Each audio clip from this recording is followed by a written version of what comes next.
ღამეა. სიჩუმე ისე მაწვება თითქოს მთელს ხელს ფარავს. ფანჯრის მიღმა უცხო ქალაქის შუქებით სიმციმებს. მაგრამ ვერც ერთი მათგანი ვერ ათბობს ჩემს გულს. აქ არავინა, ვისაც შემიღების გაგონება სურს.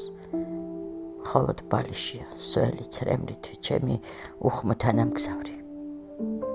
წევარ და ვფიქრობ, რამდენი გზა გამოვიარე, რამდენ კარს დაუკაკუნე, რამდენჯერ გავიღიმე, თითქოს ყველაფერი კარგადაა, მაგრამ სინამდვილეში აქ ღამით, როცა არც სამუშაო, არც ხმაური, მარტო რჩები საკუთარ თავთან და ეს სიცარიელე ღრიალივით ჩამესმის.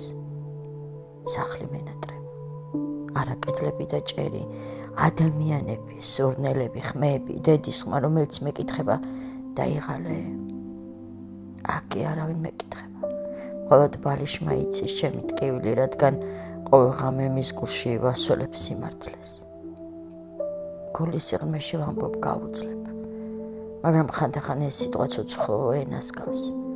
მე ხომ ემიგრანტი ვარ, დღისით მუშა, ღამით მონადირესავით საკუთარი ხსოვნების და ხვალ ისევ ავდგები, ისევ გავიღიმებ, მაგრამ დღეს ამ ღამეს ბალიში კიდევ ერთხელ დაიტევს იმას, რასაც ადამიანები ვერ იტევენ, ჩემს ცრემლებს.